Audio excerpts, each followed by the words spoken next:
अध्याय 32। टीम और भी मजबूत हो गई। जल्द ही मकड़ी ज़ोंबियों की संख्या काफी कम होने लगी।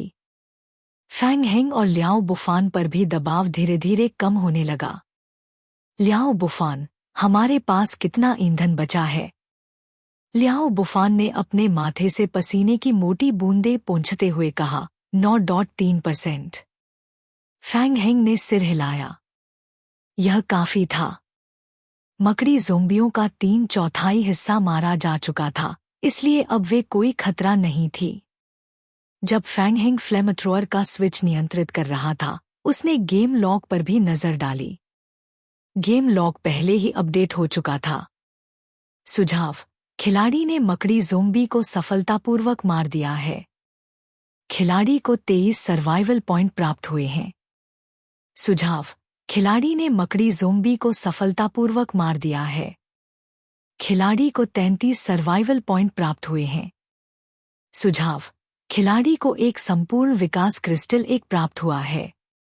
सुझाव: खिलाड़ी ने मकड़ी ज़ोंबी को सफलतापूर्वक मार दिया है। खिलाड़ी को 33 सर्वाइवल पॉइंट प्राप्त हुए हैं। म्यूटेटेड ज़ोंबियों में मकड़ी ज़ोंबियां उच्च स्तर की मानी जाती थी, इसलिए उनके द्वारा संपूर्ण विकास क्रिस्टल गिराने की संभावना अधिक थी। फैंग हेंग ने जल्दी से देखा कि उसके पास कम से कम 5 या 6 क्रिस्टल थे। यह उसे लेवल 7 तक बढ़ाने के लिए पर्याप्त था। 5 मिनट बाद आखिरी मकड़ी ज़ोंबी भी जलती हुई लपटों के नीचे आखिरी सांसें ले रही थी। सही समय पर ईंधन भी खत्म हो गया। पूरे रास्ते में जली हुई लाशें बिखरी हुई थीं। उन लाशों के नीचे जमीन पर कुछ लाल चमकदार बिंदु दिखाई दे रहे थे, जो रक्त की तरह चमक रहे थे। ये वे विकास क्रिस्टल थे जो मकड़ी ज़ोंबियों की मौत के बाद गिरे थे। फैंग हेंग ने अपना हाथ बढ़ाया। स्रा स्रा स्रा। जमीन पर पड़े विकास क्रिस्टल एक एक करके फैंग हेंग के हाथों में खिंचने लगे। सुझाव: आपको संपूर्ण विकास क्रिस्टल 15 प्राप्त हुए हैं। फैंग हेंग ने लियाओ बुफान की ओर देखा। चलो पहले बाहर निकलते हैं। जब तक रास्ते के प्रवेश द्वार पर लगे लकड़ी के फ्रेम जल रहे थे और आग की दीवार ने सुरक्षा का प्रभाव बनाए रखा था, फैंग हेंग और लियाओ बुफान जल्दी से रास्ते से बाहर निकल गए। बाहर निकलने के बाद फैंग हेंग ने 3 लोहे के दरवाजों को कसकर बंद कर दिया। लियाओ बुफान की शर्ट पूरी तरह से पसीने से तर हो चुकी थी। अभी अभी हुए युद्ध के दौरान उस पर बहुत मानसिक दबाव था। इसके अलावा आग की वजह से उत्पन्न उच्च तापमान ने पूरे तहखाने को एक भट्टी जैसा बना दिया था। वह बहुत गर्म था। लियाओ बुफान और फैंग हेंग दोनों ऐसे लग रहे थे जैसे उन्हें अभी अभी पानी से निकाला गया हो। लियाओ बुफान दीवार के सहारे बैठ गया। उसके शरीर में अब ऊर्जा नहीं बची थी।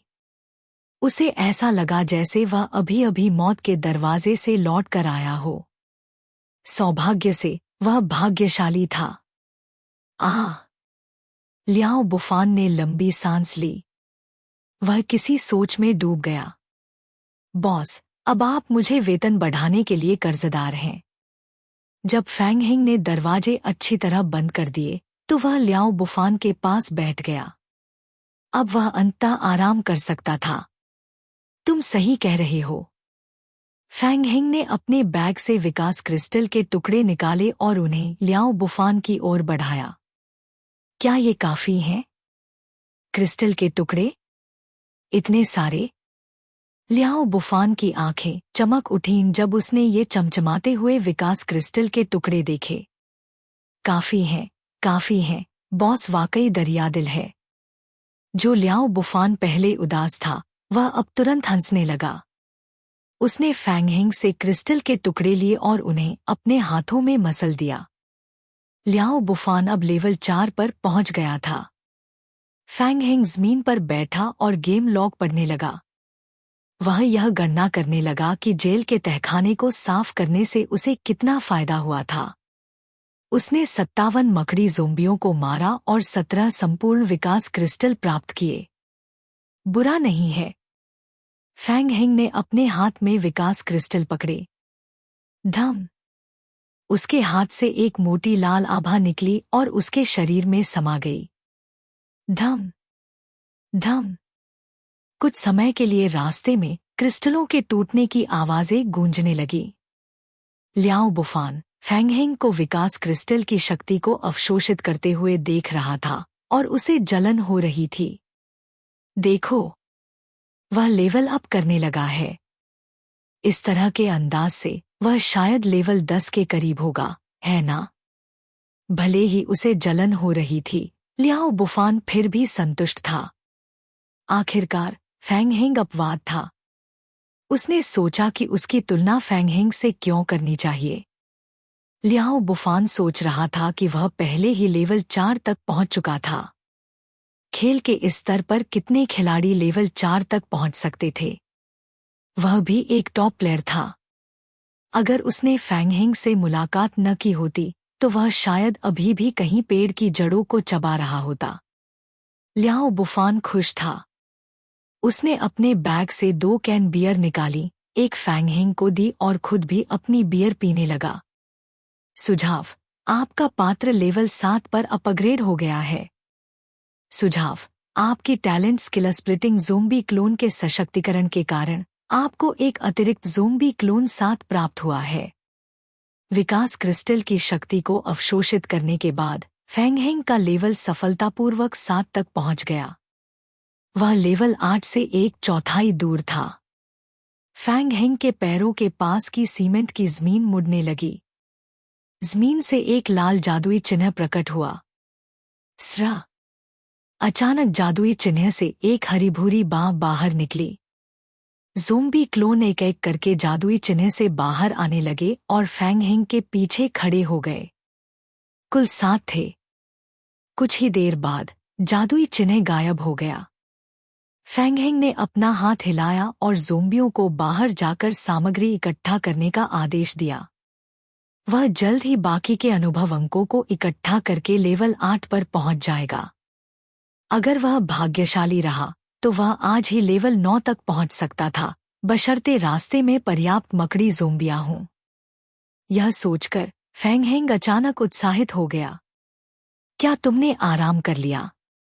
अगली लहर शुरू करने के लिए तैयार हो? नहीं, बॉस। मैंने अभी तक पूरा आराम नहीं किया है। लियाओ बुफान ने एक और बियर कैन निकाला और फैंग हेंग की ओर उम्मीद भरी निगाहों से देखा। थोड़ा और आराम क्यों नहीं कर लेते? अगले दिन दोपहर तहखाने के रास्ते में फैंग हेंग ने अपना हाथ हिलाया और जमीन पर पड़े विकास क्रिस्टलों को अपनी हथेली में खींच लिया। धम! धम! धम!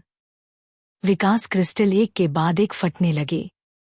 लाल धुंध तुरंत फैंग हेंग द्वारा अवशोषित हो गई। सुझाव: आपका पात्र लेवल 9 पर अपग्रेड हो गया है। सुझाव: आपकी talent skill splitting zombie clone के सशक्तिकरण के कारण आपको एक अतिरिक्त ज़ोंबी क्लोन 9 प्राप्त हुआ है। अब जब उसका पात्र लेवल 9 पर अपग्रेड हो गया था तो फैंग हेंग के पास कुल 45 ज़ोंबी क्लोन थे। पिछले 2 दिनों की तुलना में उसकी समग्र शक्ति लगभग दोगुनी हो गई थी। सामग्री इकट्ठा करने की दक्षता भी दोगुनी हो गई थी। आखिरी मकड़ी ज़ोंबी भी आखिरकार खत्म हो गई। लियाओ बुफान ने अपने नंगे हाथों से राहत की सांस ली। वह संतोष की भावना के साथ जमीन पर बैठ गया। उसके बगल में ईंधन के 10 से अधिक खाली टैंक पड़े हुए थे। आधे घंटे से कोई भी मकड़ी ज़ोंबी गलियारे के दाईं ओर के कोने से नहीं निकली थी।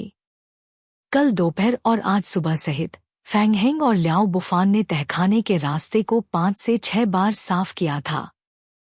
चलो अंदर जाकर देखते हैं।